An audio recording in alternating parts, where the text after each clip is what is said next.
Hello everyone, मैं आंचल आप सभी का आपके अपने परिवार शारदा ब्रेन बूस्टर्स में हार्दिक अभिनंदन करती हूँ और आशा करती हूँ कि आप सभी अच्छी होंगी, स्वस्थ होंगी, खुश होंगी और अपनी पढ़ाई में अच्छे से लगी हुई होंगी। तो देखिए आज क्या हो चुकी है 1 सितंबर और आपके पास ओनली 21 से 22 दिन ही बचे हैं मोस्टली। ठीक है, इनमें आप जितनी प्रैक्टिस कर सकती हैं उतनी प्रैक्टिस करिए। ठीक है डियर, तो आपके उसी टाइम को ध्यान में रखते हुए हमने कल से क्या है मैराथन से स्टार्ट किए हैं। कल तो डिसीज वाली मैराथन्स थी, ओके, और आज हमारी मिक्स मैराथन। ठीक है, और जो क्रैश कोर्स वाली जो क्लासेस चल रही थी, ठीक है, उनमें जितने भी मोस्टली टॉपिक तो मैं करा चुकी हूँ और जिनमें 2-3 टॉपिक आपके जो बचे हुए हैं उनकी क्या है मैं आपको जो पेड बैच है वहाँ पर हैंड रिटन नोट्स अपने ठीक है प्रोवाइड करा दूंगी। उसकी PDF आप वहाँ से अच्छे से पढ़ लेना। ठीक है, अपना टाइम बचाओ, इतना ही मैं क्लास में कराती हूँ उतना ही आपको मैं PDF दे दूंगी, वहाँ से आप अपना अच्छे से रिवीजन कर लेना। ठीक है, चलिए करते हैं स्टार्ट। और हाँ, जो भी अभी तक गर्ल्स नहीं जुड़ी हैं बैच से, ठीक है, जो भी अभी तक नहीं जुड़ी हैं तो ये हमारा व्हाट्सअप नंबर है, यहाँ पर आप कांटेक्ट कर लीजिए। ठीक है, और बिल्कुल भी देर ना कीजिए, बिल्कुल भी क्या है 9792965149। ठीक है, देखिए बिल्कुल भी देर ना कीजिए अब, क्योंकि बोर्ड की प्रॉब्लम भी सॉल्व हो चुकी है। अब 2 से 3 टाइम लाइव टेस्ट भी कराए जाएंगे, प्लस 150 से 200 प्लस क्वेश्चंस आपको क्विज कॉल के माध्यम से भी प्रोवाइड कराए जाते हैं आपके प्रैक्टिस के लिए, प्लस जो 10 मॉक टेस्ट तैयार किए गए हैं आपके लिए बिल्कुल एग्जाम पैटर्न को ध्यान में रखते हुए। ठीक है, हाल फिलहाल के जितने भी एग्जाम हुए हैं वो सभी के सभी आपको पेड बैच में क्या है प्रोवाइड कराए जा रहे हैं। मिनिमम से मिनिमम टाइम में मैक्सिमम प्रोवाइड कराने की हमारी पूरी कोशिश है आपके लिए। ठीक है, बस बशर्ते आप मेहनत करते रहिए, जितना भी आपको कंटेंट प्रोवाइड कराया जा रहा है बस मेहनत करती रहिए, अच्छे से पढ़ते रहिए। ठीक है, और बिल्कुल भी जो अभी तक नहीं जुड़ी हैं बिल्कुल भी देर ना कीजिए। ठीक है, जुड़ जाइए आज ही, यानी कि अभी, और अपनी अच्छे से प्रैक्टिस करिए, क्योंकि लास्ट टाइम क्या होता है, लास्ट टाइम होता है शॉर्ट नोट्स पढ़ने का प्लस प्रैक्टिस करने का। बस तो जल्दी से जल्दी जुड़ जाइए और मेहनत करिए, प्रैक्टिस करिए। 21 से 22 दिन आपकी ज़िंदगी बदलने के लिए आपके पास है। ठीक है, चलिए तो करते हैं आज की मैराथन्स स्टार्ट। और आज रहने वाले हमारे मिक्स क्वेश्चंस, ओके, और मेरी पूरी कोशिश रहेगी कि मिनिमम टाइम में आपको मैक्सिमम क्वेश्चंस प्रोवाइड करा सकूं आपके टाइम को ध्यान में रखते हुए। ओके, तो चलिए बिना देरी किए करते हैं शुरुआत। हमारा क्वेश्चंस नंबर फर्स्ट, औसतन एक भारतीय महिला एक औसत पुरुष की तुलना में प्रतिदिन कितने घंटे अधिक काम करती है? तो कितने घंटे अधिक काम करती है? क्या 3 घंटे या 2 घंटे या फिर 1 घंटा, या इनमें से कोई नहीं? देखिए जो क्वेश्चंस क्या बोलते हैं उसको एक्सप्लेन करने लायक होगा, ठीक है, वो मैं कर दूंगी। बाकी हम जल्दी से जल्दी फटाफट अपने क्वेश्चंस देखते चलेंगे, क्योंकि यह हमारी मैराथन है। ओके, चलिए। हाँ, तो क्या पूछा कि एक औसतन भारतीय महिला एक औसत पुरुष की तुलना में प्रतिदिन कितना अधिक काम करती है? ठीक है, ये करती है मोस्टली अप्रोक्स 1 घंटा। ठीक है, 1 घंटा। तो राइट आंसर होगा हमारा option number C, option number C. चलिए नेक्स्ट क्वेश्चन नंबर सेकंड, समान पारिश्रमिक अधिनियम प्रावधान करता है कि समान काम के लिए समान वेतन का भुगतान किया जाना चाहिए। तो कब का है अधिनियम? क्या 1966 का है या 1976 का है या 1966 का है? अच्छा, बार कोई नहीं, या 1972 का है। तो देखिए जो समान पारिश्रमिक अधिनियम है, ठीक है, ये कब का है? यह है 1976 का। कब का? 1976 का, 1976 का। तो राइट आंसर क्या होगा? राइट आंसर होगा option number B, option number B 1976।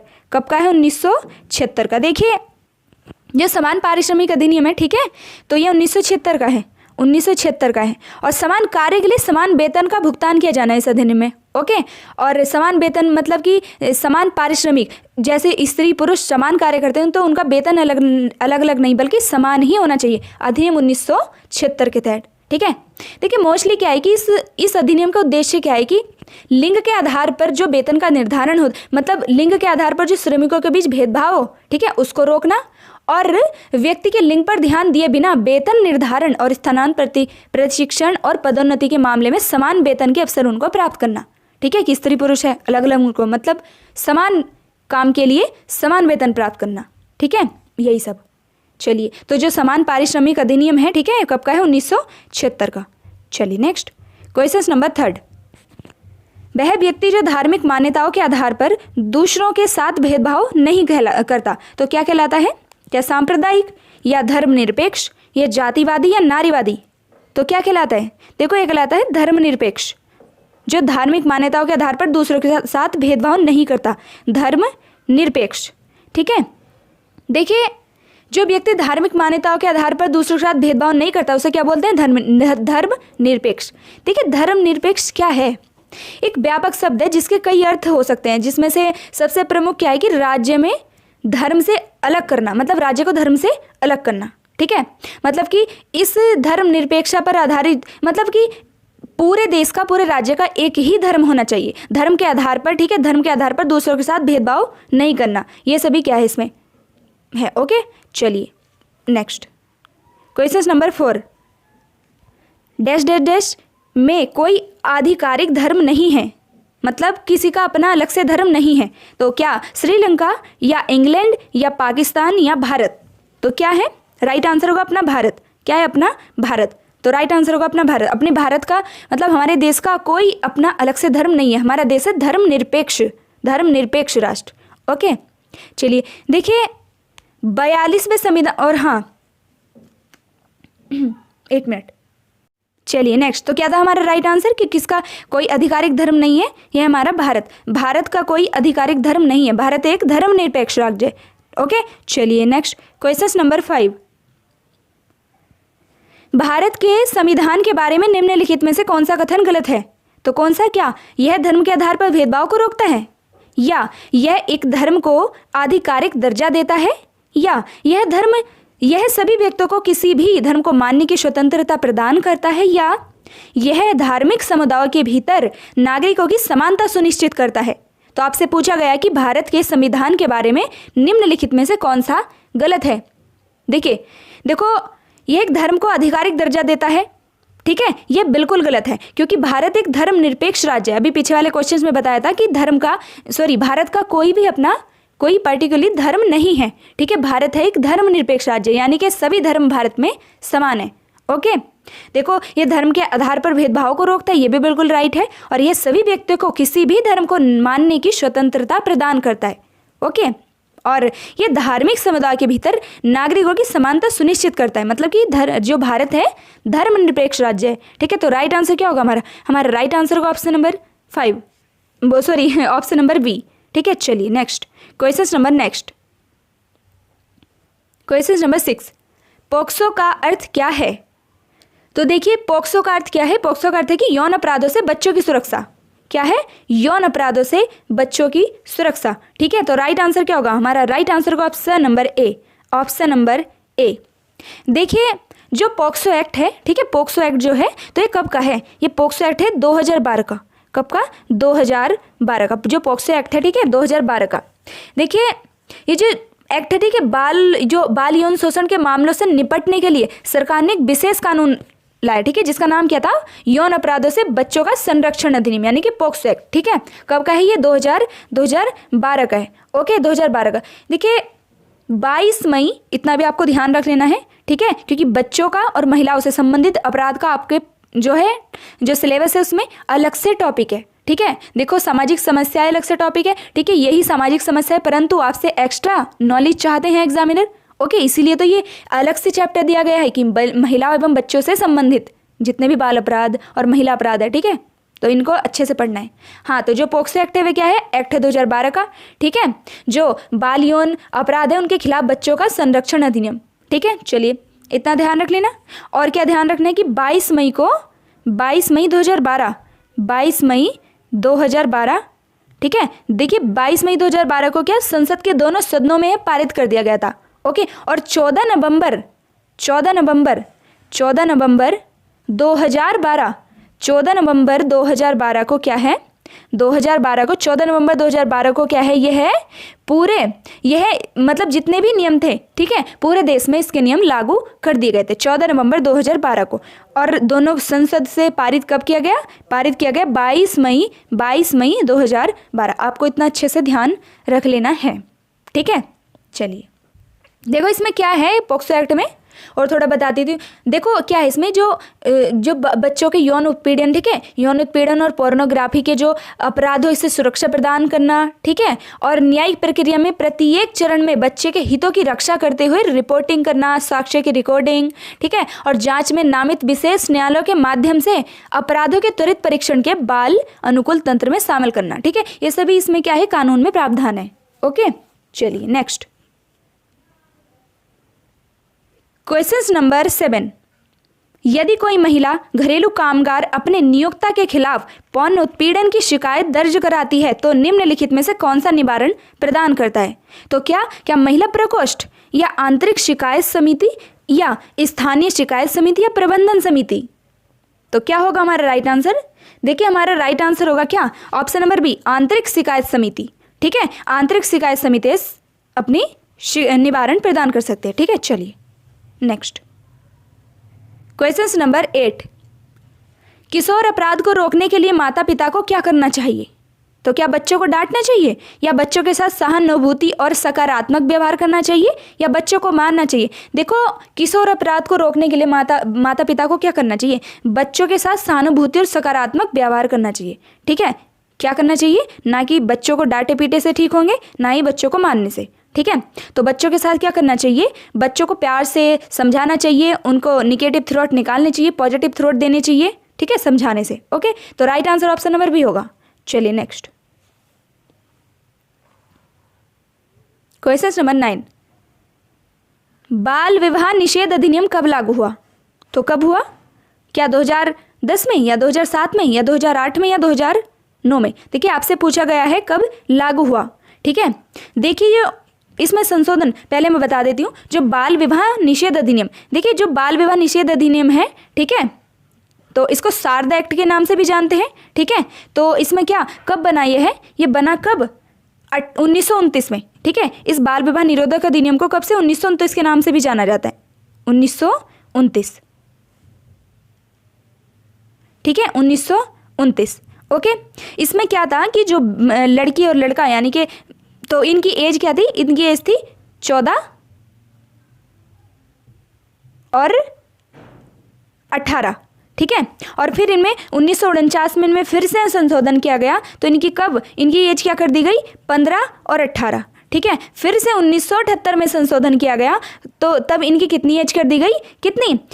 15 से बढ़ाकर कितनी? लड़की की तो 18 कर दी गई और लड़के की कितनी? लड़के की कर दी गई 21, ठीक है। इतना आपको अच्छे से ध्यान रख लेना है, ठीक है। चलिए, और जो बाल विवाह निरोधक अधिनियम था, ठीक है, इसको क्या शारदा एक्ट के नाम से भी जानते थे, ठीक है। और फिर क्या हुआ इसमें? फिर से इसमें संशोधन किया गया और बाल विवाह निषेध अधिनियम को 2006 में कानून लाया गया, ठीक है, कानून लेकर आए। और यह लागू कब किया गया? तो आपसे पूछा गया है, देखो कानून लाने में और लागू करने में बहुत अंतर होता है, यहीं से क्वेश्चन पलट जाता है, ठीक है।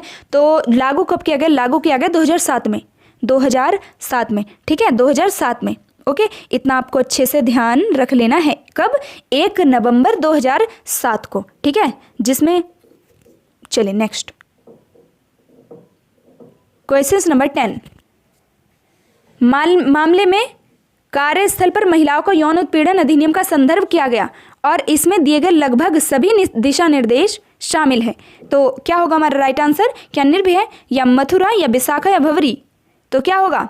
देखिए राइट आंसर क्या होगा हमारा राइट आंसर का option number C, Vishakha guidelines जो है, ठीक है, विशाखा गाइडलाइंस। इसमें क्या है? इसमें क्या है कि मामलों में कार्यस्थल पर महिलाओं का यौन उत्पीड़न अधिनियम, ठीक है, तो लगभग जो दिशा निर्देश है, ठीक है, किसके सेम है, मतलब किसके दिशा निर्देशों के लगभग समान है, तो ये है विशाखा गाइडलाइंस जो है, जो विशाखा गाइडलाइंस है, ठीक है। तो राइट आंसर का हमारा ऑप्शन नंबर सी। चलिए नेक्स्ट क्वेश्चन नंबर 11। अधिक जनसंख्या के प्रभाव से होता है, तो क्या होता है? कि आर्थिक विकास में वृद्धि होती है या मूलभूत सुविधाओं की वृद्धि होती है या शिक्षा की बेहतर सुविधा होती है या सरकार से ज़्यादा मदद। तो आपसे पूछा गया कि जो अधिक जनसंख्या के प्रभाव से क्या होता है? देखिए अधिक जनसंख्या के प्रभाव से होता है कि मूलभूत सुविधाओं में वृद्धि होती है। तो राइट आंसर क्या होगा हमारा? Option number B. चलिए नेक्स्ट क्वेश्चन नंबर 12। यदि एक RR शुद्ध प्रजनन दर, ठीक है, 1 से कम है जो, ठीक है, RR बोला जाता है, तो जनसंख्या घटेगी या जनसंख्या बढ़ेगी या जनसंख्या परिवर्तित रहेगी या फिर इनमें से कोई नहीं? तो क्या होगा? ठीक है, राइट आंसर क्या होगा हमारा? ऑप्शन नंबर ए, जनसंख्या घटेगी। यदि आरआर शुद्ध प्रजनन दर जो है जो 1 से कम होती है तो क्या होगा, जनसंख्या घटेगी, ठीक है, और 1 से अधिक होगा तो जनसंख्या बढ़ेगी। तो राइट आंसर का ऑप्शन नंबर ए। चलिए नेक्स्ट क्वेश्चन नंबर 13। भारत में जनसंख्या वृद्धि को नियंत्रित करने की है तो क्या मौजूदा लोगों के जीवन स्तर में सुधार करने के लिए, या मौजूदा लोगों के बीच सभी प्राकृतिक संसाधनों का उपयोग करने के लिए, या फिर पड़ोसी देशों के बीच युद्ध में भाग लेने के लिए, या भारत में मृत्यु दर बढ़ाने के लिए।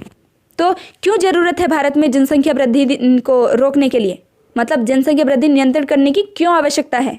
तो क्यों आवश्यकता है? देखिए, मौजूदा लोगों के जीवन स्तर में सुधार करने के लिए, ठीक है। तो राइट आंसर क्या होगा हमारा? अब हमारा राइट आंसर का ऑप्शन नंबर ए। ओके, चलिए इतना आपको अच्छे से ध्यान रख लेना है। चलिए नेक्स्ट क्वेश्चन नंबर 14।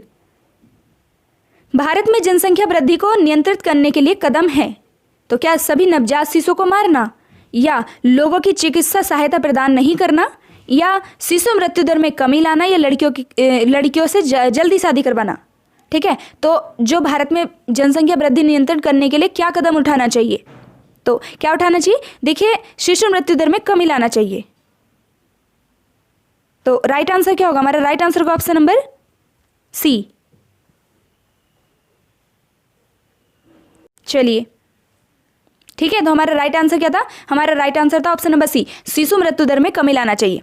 देखिए कैसे, देखिए देखो, शिशु मृत्यु दर में जब यह जो शिशु मृत्यु दर की जो शिशु मृत्यु दर को कम करने में जो जनसंख्या की समस्या को हल करने के लिए मदद मिलती है। कैसे मिलती है? देखो, ये देखा गया कि गरीब फैमिली में क्या होता है कि गरीब फैमिली में बच्चों की जो मृत्यु दर है, ठीक है, वह अधिक है। ओके, और इसकी वजह से क्या है कि मृत्यु दर अधिक होगी तो जो परिवार फैमिली है, ठीक है, अधिक प्रजनन करेंगे, मतलब अधिक बच्चों को जन्म देंगे, जिससे क्या होगा कि जनसंख्या वृद्धि दर होगी, ठीक है।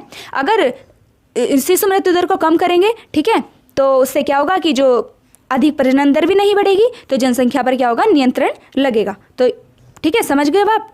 तो राइट आंसर क्या होगा हमारा? राइट आंसर का ऑप्शन नंबर सी। चलिए नेक्स्ट क्वेश्चन नंबर 15। कथन 1 और 2 पढ़ें, सही उत्तर चुनें। तो क्या कथन 1 क्या है कि वर्ग किसी की प्राप्त सामाजिक स्थिति का प्रतिनिधित्व करता है, और कथन 2 क्या है कि जाति किसी की निर्धारित सामाजिक स्थिति का प्रतिनिधित्व करती है। तो आपको बताना है कि जो कथन है, ठीक है, राइट कौन से हैं। तो क्या दोनों कथन सही हैं, या फिर दोनों कथन गलत हैं, या कथन 1 सही है और लेकिन 2 गलत है, या फिर कथन डी, कथन दोनों सही, मतलब कथन 2 सही है और कथन 1 गलत है। तो राइट आंसर क्या होगा हमारा? देखिए, हमारा राइट आंसर होगा कि जो कथन है ना, दोनों के दोनों सही हैं, ठीक है, दोनों सही हैं। देखो ऐसे लगा के देखा करो कि ठीक है, कि वर्ग किसी की प्राप्त सामाजिक स्थिति का प्रतिनिधित्व करता है, क्योंकि जाति किसी की निर्धारित सामाजिक स्थिति का प्रतिनिधित्व करती है, ठीक है, क्योंकि, की और इसलिए, ये सब लगा के देखो, अपना आप ही आंसर क्या है पता चल जाता है, ठीक है, सेंटेंस ही पता चल जाता है कि बन रहा है कि नहीं, ठीक है। चलिए नेक्स्ट क्वेश्चन नंबर 16। सबसे ऊंची जाति का नाम क्या है? तो क्या ब्राह्मण, क्षत्रिय, वैश्य, शूद्र? तो कौन सी जो ऊंची जाति मानी गई है वेद शास्त्रों में? देखो, ये मानी गई है कौन सी? ब्राह्मण, ठीक है। तो कौन सी मानी गई है? ब्राह्मण। तो राइट आंसर क्या होगा? राइट आंसर का ऑप्शन नंबर ए, ठीक है। चलिए नेक्स्ट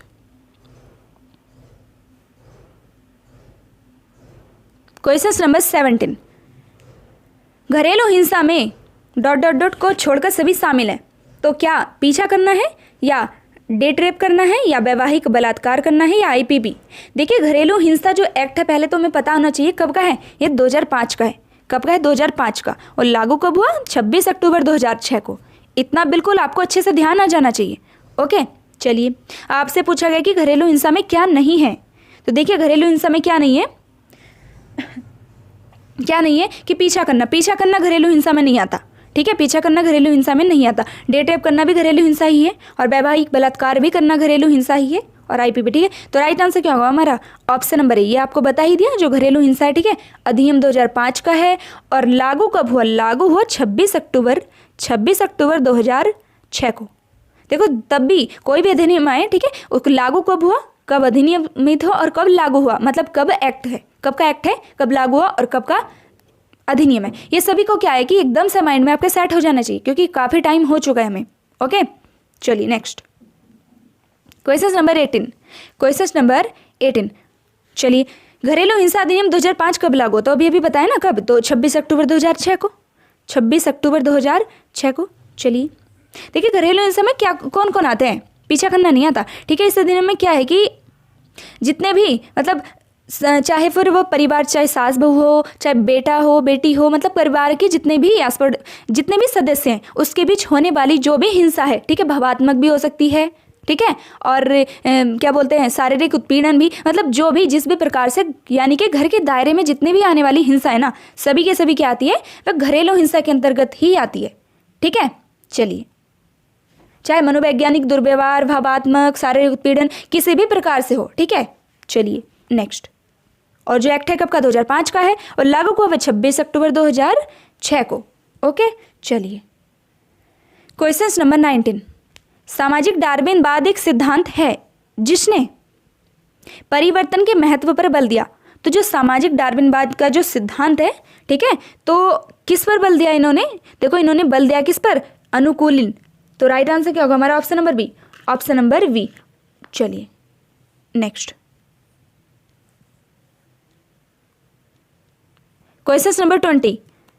युवा विद्रोह डॉट डॉट डॉट संस्कृति का उदाहरण है। तो जो युवा विद्रोह है वह किस संस्कृति का उदाहरण है? तो क्या अनुकूली, या फिर सामाजिक, या विरोध करना, या क्रांतिकारी? तो जो युवा विद्रोह है तो वह किसका उदाहरण, वह है विरोध करने का, ठीक है, विरोध करने की संस्कृति का उदाहरण। तो राइट आंसर क्या होगा, राइट आंसर देखिए विद्रोह काउंटर कल्चर का उदाहरण है, तो राइट आंसर क्या होगा हमारा, option number C, option number C, ठीक है। चलिए आपको इतना अच्छे से ध्यान रख लेना है। चलिए नेक्स्ट क्वेश्चन नंबर 21। किसी दिए गए समाज के भीतर किसी की वर्तमान सामाजिक स्थिति के सापेक्ष सामाजिक स्थिति में परिवर्तन को कहा जाता है। तो क्या कहा जाता है, क्या सामाजिक गतिशीलता, या सामाजिकरण, या सामाजिक संतुष्टि, या फिर सामाजिक असमानता? तो क्या कहा जाता है, देखो इसको कहा जाता है क्या, सामाजिक गतिशीलता।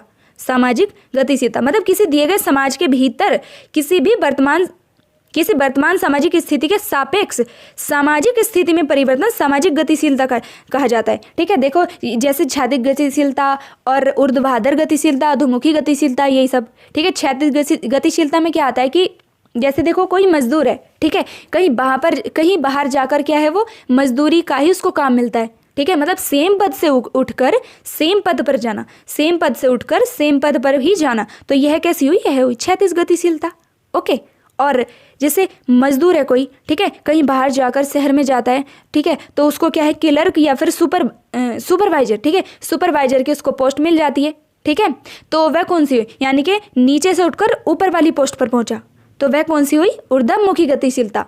और अगर ऊपर की पोस्ट है, कोई ऊपर की पोस्ट है, ठीक है, ऊपर की पोस्ट से जैसे कोई ये सोचो कि मजदूरी का ही ले लेते हैं, या फिर मुख्य सेविका को ले लो, ठीक है। अब अगर अच्छा काम करेंगी, ये देखो कि हाँ चलिए ऐसे समझाती हूँ, देखो मुख्य सेविका है, ओके, आप मुख्य सेविका बनोगी, यानी कि कहीं आपका ट्रांसफर हो गया मुख्य सेविका के पद से मुख्य सेविका के पद पर ही ट्रांसफर हो गया, तो वह क्षैतिज गतिशीलता।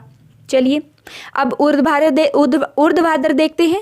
ऊर्ध्वाधर गतिशीलता क्या है कि मुख्य सेविका है आप, ओके, कल के दिन को आप कुछ अच्छा, आपका एक अच्छा रिकॉर्ड बनता है, अच्छा कार्य करती है अपने क्षेत्र में, तो आपको क्या है मतलब कि प्रमोशन मिलेगा, यानी कि सीडीपीओ के पद पर पहुंचेगी, तो यानी कि मुख्य सेविका के पद से सीडीपीओ के पद पर पहुंचेगी, तो आप क्या हुई, ऊर्ध्वाधर गतिशीलता।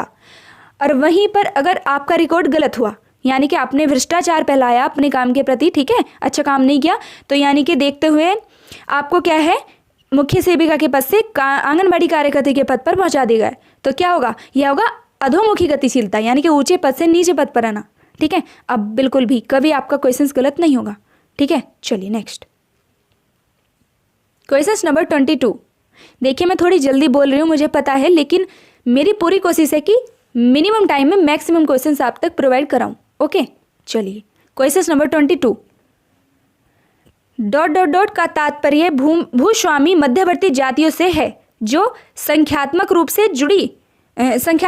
से बड़ी संख्या में है और इस प्रकार किसी दिए गए क्षेत्र में सामाजिक प्रभुत्व का आनंद लेते हैं। तो कौन है, क्या नीची जातियां हैं, या फिर अछूत हैं, या प्रमुख जातियां, या फिर जेट्रिफिकेशन है। तो देखिए राइट आंसर होगा हमारा कौन, राइट आंसर होगा ऑप्शन नंबर सी, प्रमुख जातियां। ठीक है, प्रमुख जातियां। चलिए नेक्स्ट क्वेश्चन नंबर 23, सर हंस एडोल्फ क्रेब्स के लिए सबसे प्रसिद्ध है। तो क्या है, क्या यह पता लगाना कि ग्लूकोज जानवरों में ईंधन का मुख्य स्रोत है, या फिर ग्लाइकोजिस मार्ग की खोज की इन्होंने जो सर हंस एडोल्फ क्रेब्स थे, या फिर मैनोमीटर का आविष्कार किया, या फिर मुख्य जैव रासायनिक मार्ग की खोज जिसके द्वारा कोशिकाएं ऊर्जा के लिए भोजन को तोड़ती हैं।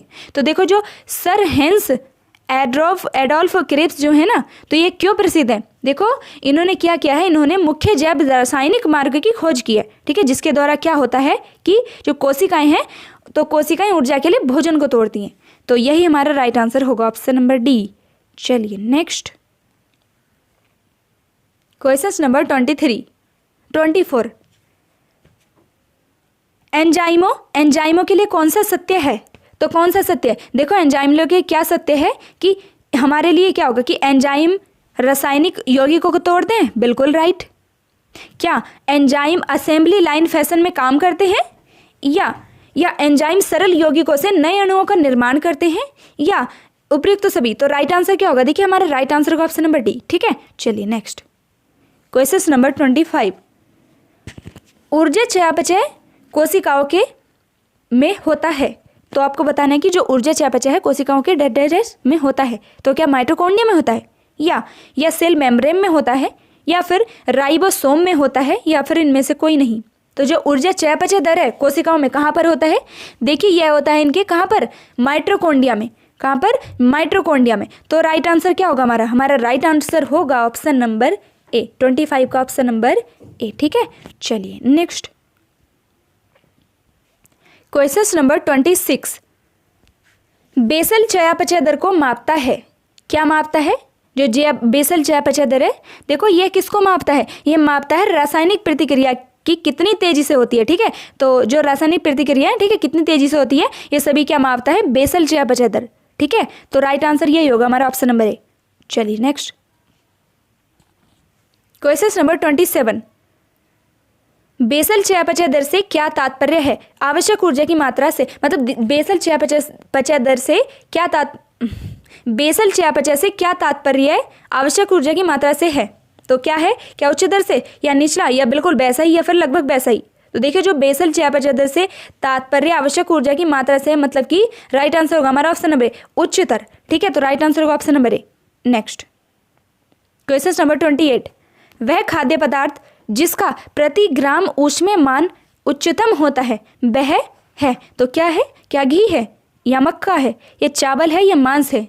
तो क्या है, देखिए हमारा घी। ठीक है, घी क्या है कि जिसका प्रति ग्राम ऊष्मीय मान जो है सबसे उच्चतम होता है। तो राइट आंसर यही होगा हमारा option number A, ghee.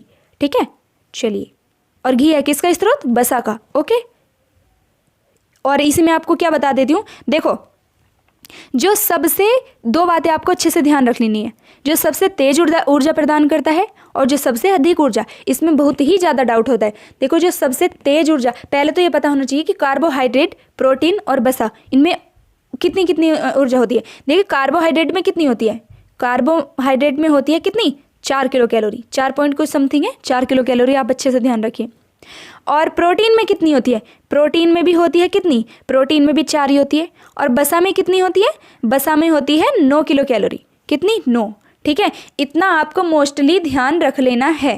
Okay, बाकी और भी अल्कोहल वगैरह जिसमें साथ होती है ये सभी, लेकिन मोस्टली कितना आपको ये ध्यान रख लेना है। ओके, अब चलिए देखिए जो कार्बोहाइड्रेट है, ठीक है, कार्बोहाइड्रेट से सबसे जल्दी ऊर्जा प्रदान होती है, परंतु आपसे वहीं पूछा जाए कि सबसे ज़्यादा ऊर्जा किससे प्राप्त होती है, तो सबसे ज़्यादा ऊर्जा प्राप्त होती है बसा से। परंतु पूछा जाए कि जल्दी, देखिए जल्दी होती है कार्बोहाइड्रेट से और ज़्यादा होती है बसा से। आपको अच्छे से ध्यान ये रख लेना है। चलिए ठीक है, चलिए नेक्स्ट क्वेश्चन नंबर 29, वयस्कता में वजन बढ़ने से रोकने के लिए ऊर्जा की जरूरत को आहार के साथ संतुलित करना चाहिए, क्योंकि, तो क्यों करना चाहिए, क्या उन्होंने बढ़ना बंद कर दिया इसलिए, या फिर उन्हें उतने भोजन की आवश्यकता नहीं हो सकती, या फिर वे उतने सक्रिय नहीं होते, या फिर वे काम कर रहे हैं। तो क्यों आवश्यकता होती है, देखिए इसलिए आवश्यकता होती है क्योंकि क्या कि उन्होंने बढ़ना बंद कर दिया है। तो राइट आंसर होगा ऑप्शन नंबर ए। चलिए नेक्स्ट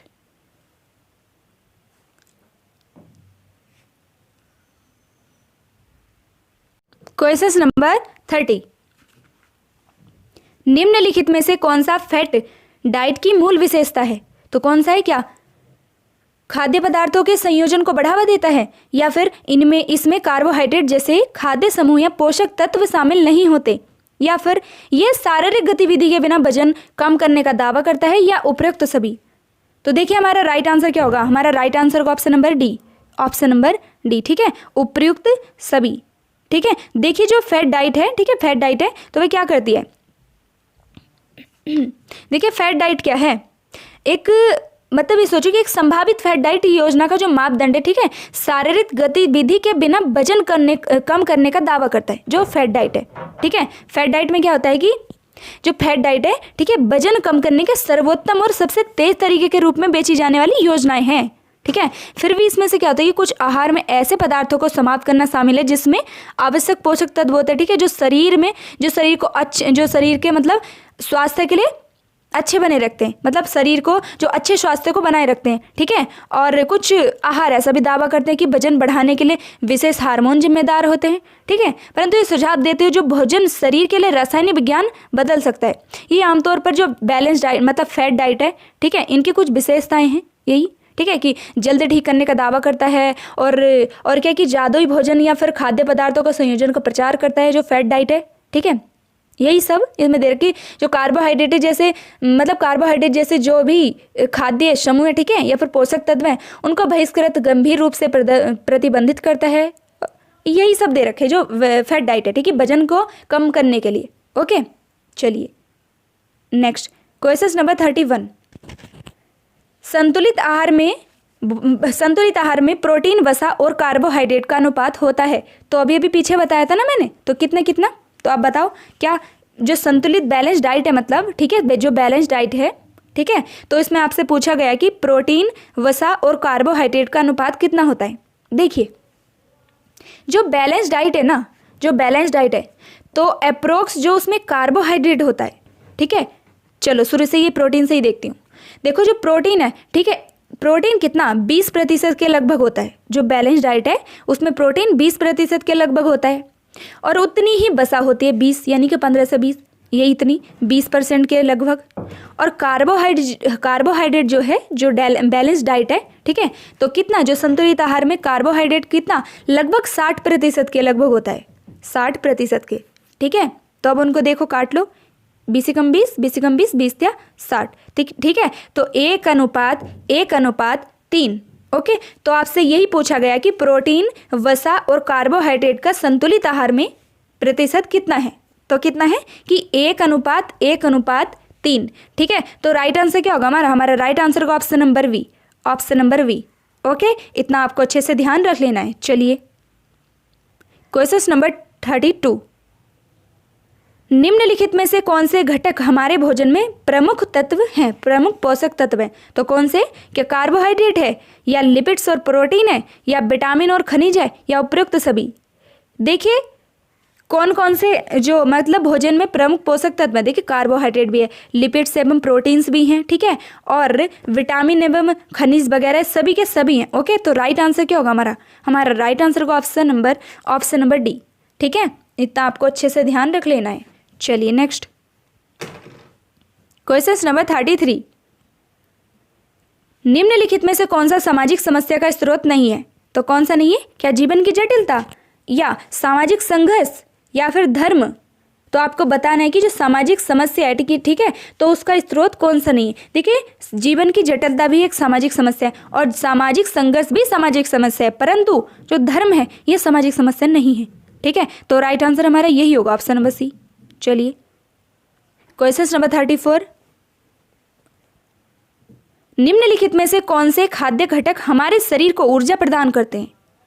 देखिए आपके जो ना बहुत क्वेश्चन आ रहे थे कि मैम डाइट से वगैरह ये संतुलित आहार वगैरह से क्वेश्चन लाई, तो आज का क्या है कि मैं अधिक से अधिक यही क्वेश्चन उठाकर लाई हूँ। ठीक है, ऐसे ही हम मिक्स करते चलेंगे। ओके, हमारी कम से कम काफ़ी मैराथन्स हो जाएंगी एग्जाम तक, अब बिल्कुल भी टेंशन ना लीजिए, सभी क्वेश्चंस को मिक्स करूँगी इसमें। ओके चलिए, और जो हमारी नेक्स्ट जो टॉपिक वाइज चल रही है वह चल ही रही है, जिनको टॉपिक वाइज करना है, ठीक है, चैप्टर वाइज, तो वो चल ही रहे हैं।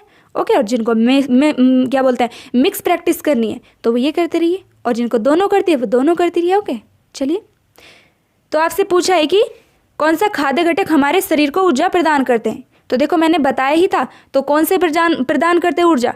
कौन? कार्बोहाइड्रेट्स। कार्बोहाइड्रेट्स। इसमें यह होना चाहिए था कि सबसे जल्दी ऊर्जा कौन प्रदान करते हैं, ठीक है, जल्दी होना चाहिए था, क्योंकि ऊर्जा तो देखो प्रोटीन भी ऊर्जा प्रदान करते हैं, कहीं ना कहीं एक दो विटामिन जो है वे भी ऊर्जा प्रदान करते हैं, ठीक है, और खनिज पदार्थ वगैरह, कार्बोहाइड्रेट, प्रोटीन, वसा, सभी के सभी ऊर्जा के स्रोत है। परंतु इसमें क्या होना चाहिए था, देखो कि जल्दी कौन ऊर्जा प्रदान करते हैं, जल्दी, ठीक है, तो कौन? कार्बोहाइड्रेट। और ज्यादा कौन करते हैं? ज्यादा करते हैं वसा। ओके, कितनी? 9 किलो कैलोरी। और कार्बोहाइड्रेट कितने? 4 किलो कैलोरी। और प्रोटीन कितने? प्रोटीन भी 4 किलो कैलोरी। ओके, चलिए इतना आपको अच्छे से ध्यान रख लेना है। क्वेश्चन नंबर 35, निम्नलिखित में से कौन सा खाद्य पदार्थ आहार फाइबर प्रदान करता है? तो कौन करता है? क्या दालें, या साबुत अनाज, या फल और सब्जियां, या उपयुक्त सभी? तो कौन करते हैं फाइबर प्रदान? ये करते हैं दालें भी, साबुत अनाज भी, और फल तथा सब्जियां, सभी के सभी। ओके, तो राइट आंसर हमारा यही होगा, ऑप्शन नंबर डी।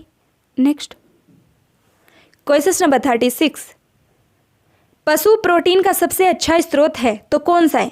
तो क्या दूध है, या अंडा है, या पनीर है, या उपयुक्त सभी? तो देखो आपसे पूछा गया कि पशु प्रोटीन का सबसे अच्छा जो स्रोत है वह कौन सा है? देखो दूध से भी, पशु का दूध ही है, ठीक है, अंडा भी और पनीर भी। तो राइट आंसर क्या होगा हमारा राइट आंसर का ऑप्शन नंबर डी। और जो प्रोटीन है इससे कितनी ऊर्जा प्राप्त होती है? कितनी? 4 किलो कैलोरी। चलिए क्वेश्चन नंबर 37, प्रसव कक्ष में एक नर्स नवजात शिशु की डिलीवरी में सहायता कर रही है, ठीक है। प्रसव के बाद नर्स नवजात शिशु में बाष्पीकरण से होने वाली गर्मी के नुकसान को रोकने के लिए तैयार करती है। तो क्या तैयार करती है? क्या पालना पैड गर्म करना, या फिर ओवरहीटेड रेडिएट वार्मर को चालू करना, या कमरे के दरवाजे बंद करना, या शिशु को गर्म कंबल में सुखाना? तो नर्स क्या करेगी? देखो क्या करेंगी, नर्स करेगी कि शिशु को गर्म कंबल में सुखाएंगी, ठीक है, गर्म कंबल में सुखाएंगे, उसको बाष्पीकृत करने, जो बाष्पीकृत से होने वाली जो गर्मी से नुकसान रोकने के लिए क्या, शिशु को गर्म कंबल में सुखाएंगी, ठीक है। तो यही राइट आंसर होगा। चलिए नेक्स्ट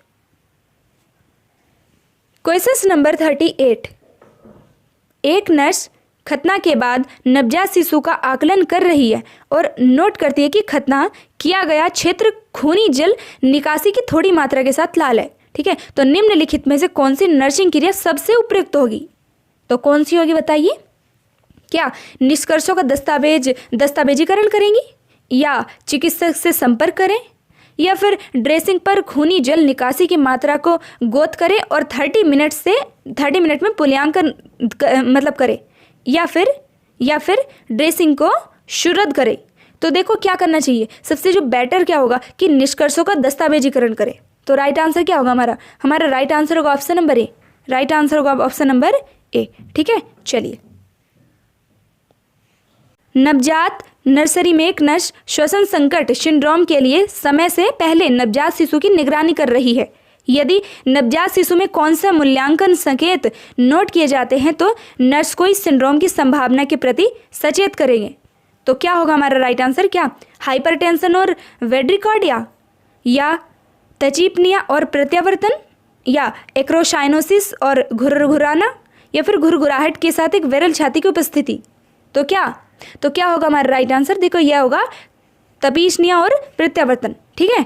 चलिए नेक्स्ट, तो राइट आंसर होगा option number B. Next question number 40,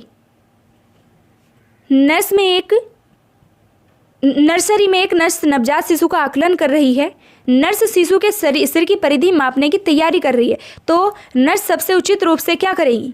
तो क्या करेंगी, देखिए क्या करेंगी कि जो टेप माप है ना, टेप माप को शिशु के सिर के नीचे रखे और ओसीटेसी पुट के चारों ओर लपेटे हुए आंखों को ठीक से ऊपर मापे। तो राइट आंसर ये होगा हमारा ऑप्शन नंबर सी। चलिए नेक्स्ट क्वेश्चन नंबर 41, एक नर्स नवजात शिशु को विटामिन के का इंजेक्शन लगाने की तैयारी करती है और माँ नर्स से पूछती है कि उसके नवजात शिशु को इंजेक्शन की आवश्यकता क्यों है। तो नर्स द्वारा सबसे अच्छी प्रतिक्रिया क्या होगी? तो क्या होगी, देखिए क्या होगी कि नवजात शिशुओं की, यह ऑप्शन नंबर डी यहाँ है, ठीक है, यहाँ से कि नवजात शिशु की आंतें रोगाणुहीन होती है, ठीक है, और विटामिन के आंत में जीवाणुओं के विकास को बढ़ाता है। तो राइट आंसर हमारा ऑप्शन नंबर डी होगा।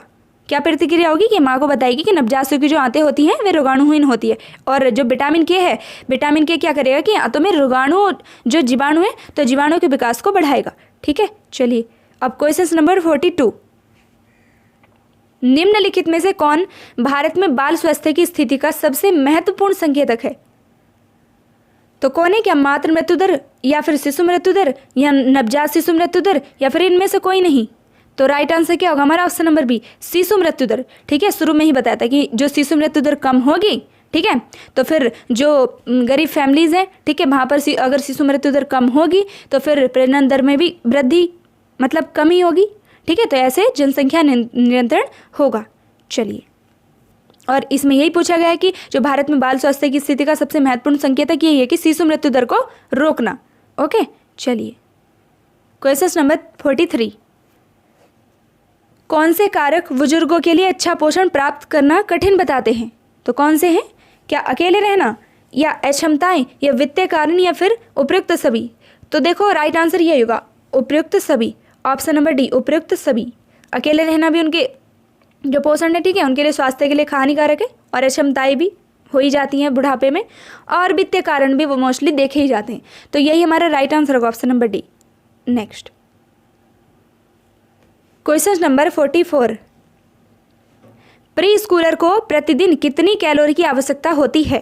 तो क्या 1200 से 1400, या 1000 से 1400, या 1400 से 1600, या 1600 से 1800? तो जो प्री स्कूलर्स होते हैं, ठीक है, बच्चे, ठीक है, तो उनके लिए कितनी आवश्यकता होगी? उनके लिए कितनी होगी? 1000 से 1400 किलो कैलोरी। कितनी? प्रतिदिन 1000 से 1400 किलो कैलोरी। यही हमारा राइट आंसर होगा। और प्री स्कूलर होते कौन है? जो अधिकांश 2 से 3 वर्ष तक के बच्चे जो होते हैं, ठीक है, 2 से 3 वर्ष तक के जो बच्चे होते हैं। ओके, चलिए नेक्स्ट क्वेश्चन नंबर 45, शिशु मृत्यु दर का अर्थ क्या है? तो क्या 1 वर्ष से, देखो मैं राइट आंसर ही बता देती हूँ। देखो शिशु मृत्यु दर का जो अर्थ है ना, वह क्या है कि 1 वर्ष से कम आयु के बच्चे के प्रति 1000 जीवित जन्मों पर मृत्यु संख्या, मतलब 1000 बच्चों पर, ठीक है, 1000 बच्चों पर 1 वर्ष से कम आयु के बच्चे जीवित जन्मे, मतलब जीवित जन्मे बच्चे 1000 है, ठीक है, और उन पर 1 वर्ष से कम आयु के बच्चों की मृत्यु। तो यही शिशु मृत्यु दर है, ठीक है। चलिए नेक्स्ट क्वेश्चन नंबर 46, मातृ मृत्यु दर क्या है? तो मातृ मृत्यु दर क्या है? देखिए मातृ मृत्यु दर क्या है कि प्रसव के, गर्भावस्था के कारण नहीं है कि मातृ मृत्यु दर से क्या तात्पर्य? देखो कि प्रतिवर्ष, ठीक है, यानी कि गर्भावस्था के कारण प्रतिवर्ष 1 लाख जीवित जन्मों पर महिलाओं की मृत्यु की वार्षिक संख्या, ठीक है, वार्षिक संख्या, यही क्या है? यही है मातृ मृत्यु दर। क्या? मातृ मृत्यु दर। तो यही हमारा राइट आंसर होगा, ऑप्शन नंबर वी, कि प्रति वर्ष यानी कि वार्षिक संख्या, ठीक है, 1 लाख जीवित जन्मों पर महिलाओं की मृत्यु की वार्षिक संख्या। ओके, तो और जो शिशु मृत्यु दर थी वह क्या थी कि 1000 जीवित जन्मे बच्चों पर जो 1 वर्ष से कम आयु के बच्चे थे, ठीक है, उनकी संख्या, मृत्यु संख्या। चलिए क्वेश्चन नंबर 47, यहाँ क्या पूछा गया कि निम्नलिखित में से कौन खाद्य पदार्थों के पोषक तत्वों को प्रभावित करने वाले कारक नहीं है? तो कौन से नहीं है? क्या भोजन को अधिक पकाना, या पानी में पकाना और फेंकना, या कटे हुए फलों और सब्जियों को धोने के बजाय छोटे आकार में धोएं, या फिर फलों को काटने से पहले उन्हें धोकर सेवन करें? तो देखिए क्या होगा हमारा राइट आंसर। देखो क्या करना चाहिए कि कोई खाद्य पदार्थों के पोषक तत्वों को प्रभावित करने वाले कारक नहीं है, ये पूछा गया। देखो क्या करना चाहिए, पोषक तत्वों को संरक्षित करने के लिए कोई भी सब्जी वगैरह उसको काटने से पहले धोना चाहिए, ठीक है, काटने से पहले। अगर काटने के बाद उनको धुलते हैं तो जितने भी उनमें पोषक तत्व होते हैं तो वे क्या, सभी के सभी निकल जाते हैं। तो इसमें क्या पूछा गया आपसे कि कौन सा नहीं है प्रभावित करने वाला? देखो भोजन को अधिक पकाएंगे तो पोषक तत्व स्वतः ही निकल जाएंगे, और अगर कि पानी में पकाना और फेंकना ये भी गलत है, और कटे हुए फलों को, सब्जियों को धोने के बजाय छोटे आकार में, बिल्कुल गलत, ठीक है। तो यही हमारा राइट आंसर होगा, option number D. Question number 48, protein की गुणवत्ता निर्धारित करने के लिए पसंदीदा सर्वश्रेष्ठ तरीका क्या है? तो देखो क्या है, देखो क्या करना चाहिए, क्या सभी प्रोटीन पाचन शक्ति, या फिर प्रोटीन दक्षता अनुपात को, या फिर PDCS को, या अमीनो एसिड स्कोर। देखो क्या सबसे सर्वश्रेष्ठतम तरीका क्या है, सबसे सर्वश्रेष्ठतम जो तरीका क्या है, जो क्या बोलते हैं इसको, protein digestibility corrected amino acid score. इसको क्या बोलते हैं, इसको शॉर्ट फॉर्म जाना जाता है क्या, PDCAS। ठीक है, PDCAS क्या है इसकी full form, protein digestibility corrected amino acid score. ठीक है, सबसे जो प्रोटीन की गुणवत्ता के जो निर्धारित का जो सर्वश्रेष्ठ तरीका ये है PDCAS। ओके, तो राइट आंसर आपका क्या होगा, ऑप्शन नंबर सी। चलिए नेक्स्ट क्वेश्चन नंबर, और प्रोटीन में कितनी ऊर्जा होती है, कितनी, प्रोटीन में होती है 4 किलो कैलोरी। ओके, और कार्बोज में भी 4 ही होती है, और बसा में कितनी, 9। क्वेश्चन नंबर 49, यीस्ट डैश फलों में किण्वन को बढ़ाता है। तो क्या एरिक्लिक किण्वन के द्वारा, या लैक्टिक एसिड किण्वन के द्वारा, या फिर पायरूबिक किण्वन के द्वारा, या शर्करा को अल्कोहल और कार्बन डाइऑक्साइड को तोड़कर। देखो जो यीस्ट है, ठीक है, जो यीस्ट है ये कैसे किण्वन को बढ़ाता है फलों में, देखो इस शर्करा को अल्कोहल और कार्बन डाइऑक्साइड में तोड़कर बढ़ाता है। ठीक है, तो यही हमारा राइट आंसर होगा, ऑप्शन नंबर डी। और फिर देखो अगर अल्कोहल की बात आई है तो अल्कोहल में कितनी ऊर्जा होती है, अल्कोहल में होती है 7 किलो कैलोरी। ठीक है, चलिए क्वेश्चन नंबर 50, साबुत अनाज में भुने हुए प्याज और लहसुन मिलाने से किन 2 खनिजों का अवशोषण बढ़ जाता है? तो किन का, क्या कैल्शियम और मैग्नीशियम का, या आयरन और जिंक का, या आयोडीन और पोटेशियम का, या इनमें से कोई नहीं। तो देखो साबुत अनाज में भुने हुए जो अनाज होते हैं, ठीक है, तो उनमें मतलब साबुत अनाज में भुने हुए प्याज और लहसुन मिलाने से किन 2 खनिजों का अवशोषण बढ़ जाता है? तो देखो जो कैल्शियम और मैग्नीशियम है, कैल्शियम और मैग्नीशियम का क्या है, अवशोषण बढ़ जाता है। तो बस आपको इतना ही ध्यान रखना है। आज के लिए हमारी यही क्लास होती है समाप्त। ठीक है, और जो इसकी PDF है वो मैं आपको कहाँ ग्रुप में प्रोवाइड करा दूंगी। ठीक है, और यही हमारी मैराथन सब चलने वाली है मिक्स क्वेश्चंस की, इनको अच्छे से पढ़ते रहिए। ठीक है, चलिए मिलते हैं नेक्स्ट क्लास में। जय जय राधे, धन्यवाद।